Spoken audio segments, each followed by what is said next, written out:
Media మిత్రులు నమస్కారం. మిత్రులారా, నా పేరు మొహమ్మద్ తాహిర్ బాషా. నేను భవిష్యత్ భద్రతా దళం గురించి మాట్లాడుతున్నాను. ఇక్కడ గుడివాడలో కొన్ని ఏళ్లగా ఈ బైపాస్ రోడ్డు పాడైపోయి ఉంది. అటువంటిది కొందరు మహానుభావులు దీన్ని బాగు చేశారు. బాగు చేసి కనీసం దీన్ని అచ్చటముచ్చట కూడా తీరలేదు, 3 నెలలు కూడా అవ్వలేదు. అప్పుడే ఇది గోతులమయం అయిపోయి నీళ్లు ఆగిపోవడం జరుగుతుంది. దీనికి కారణం ఏంటంటే డంపింగ్ యార్డ్ మొత్తం తీసుకొచ్చి గుడివాడ బైపాస్ రోడ్లో పెట్టేశారు. ఈ బైపాస్ రోడ్డు ఇరువైపులు కూడా ఈ డంపింగ్ యార్డ్ వేసేయటం, దీన్ని ఎవరు నిర్బోధించట్లేదు, దీని గురించి చర్య ఎవరు తీసుకోవట్లేదు. అట్లాగే మన యొక్క అందరూ కూడా ఈ యొక్క డంపింగ్ యార్డ్ అనేది ఇక్కడ లేకుండా తరలించి ఈ యొక్క బైపాస్ రోడ్డు శుభ్రం చేయాలి.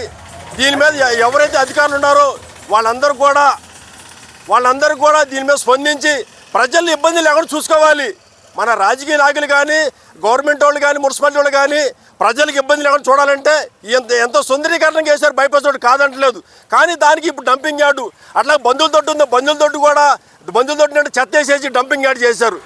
మనకి జొన్నపాళ్ళు అంత పెద్ద డంపింగ్ యార్డ్ ఉంది, అది ఉంచుకుని బైపాస్ రోడ్డు మీద అక్కడ బంధువుల తోటి వేయవలసిన పని ఏమొచ్చింది? మనకి అధికారులు లేరా, వర్కర్లు లేరా? అందరూ ఉన్నారు. ఈయన ఒక సరైన చర్య తీసుకోవాలి. ఈ రోడ్డు గురించి, బైపాస్ రోడ్డు గురించి దీని మీద ఎంతమంది అధికారులు అంతమంది మీద కూడా మేము చెప్తున్నాం. వాళ్ళందరి మీద కూడా యాక్షన్ తీసుకోవాల్సి వస్తుంది. ఎంబటే చనిపోయిన జీవాలు కూడా పట్టుకొచ్చి ఈ చెత్తలో పడేస్తున్నారు. ఈ ఇళ్ల పక్కల్లో ఈ షాపింగ్ కాంప్లెక్స్ కానీ చాలా ఇబ్బంది పడుతున్నారు. బైపాస్ రోడ్డు అనేది అసలు 8 అడుగులు బైపాస్ రోడ్డు. ఆ చివరి చూస్తే ఆ ఓల్డ్ ఐరన్ వాళ్ళు కానీ, లారీల వాళ్ళు కానీ అందరూ రోడ్డు మీద పెడుతున్నారు. నైట్ పూట వచ్చే బాటసార్లకు చాలా ఇబ్బంది కలుగుతుంది. అవన్నీ తొలగించి మళ్ళీ బైపాస్ రోడ్డు అనేది కొద్దిగా సుందరీకరణ చేయాలని మా భవిష్యత్ భద్రతా దళం నుంచి మేము విజ్ఞప్తి చేస్తున్నాం. నమస్కారం.